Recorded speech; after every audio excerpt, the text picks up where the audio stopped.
So, kinsa tong yan? Oyo. O, kasi other than A and O. So, add. Pero kung yan yun na lang din. So, pag wala siya, final pa siya. Yun yung rules niya. Yun yung rules ni E. Pag ang ato ang verb stem nag-end kay bawal na E without final consonant, add na lang taong. Pero kung basihan na to explanation from Google, which is grabe kalibo. Kasi may A and E, combine daw siya na vowel, kaya mag-add na lang taong. Which is, sa uban na combine vowel, pili man yun lang i-add. So yun yung pinag-explanation po. Pag mag-end kay vowel na E, without patchin, diretso na lang add o iyo. Pero pag may patchin, O yun siya. Klaro? Okay, so next, sir, number, I am to send na.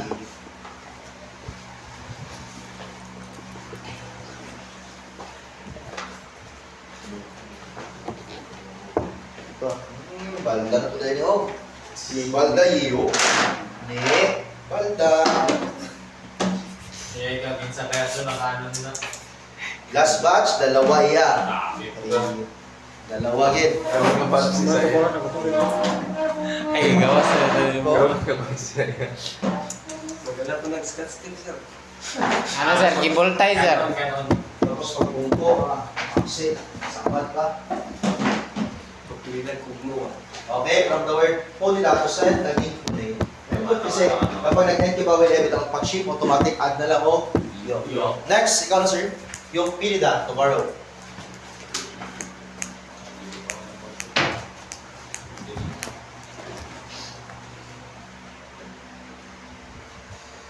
Direk, pwede ba ito sir? Para malakot ako rin mo kamay. Na, okay pa yun ha. Pero sa kinabuhat ko, ginadag ko, kaya ko ba? Makita gid.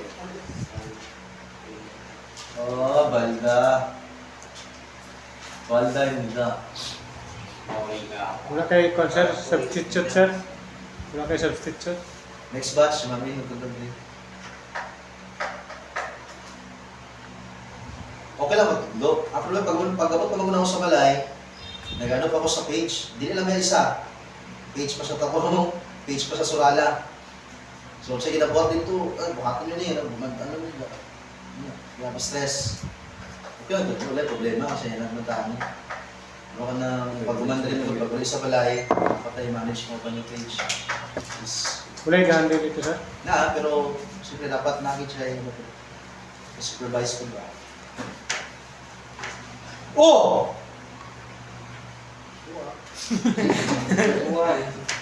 Pili da, delete si da, delete si E kasi nga bawal E tapos wala yung patchin, 2 times deletion and then add. Naging pili. Okay. Next. Ikaw sir. Sayong hada.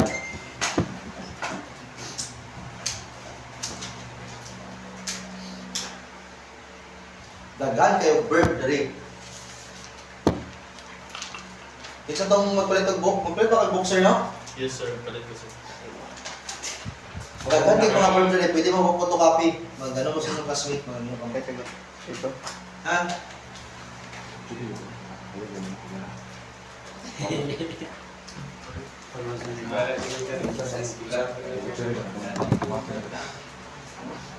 Classmate mo wala? Classmate mo wala obe? Hindi sir. Sa votasyon. Okay, from sayong hada, naging sayong heyo. Kasi lahat-lahat ng hada, change lang siya ito.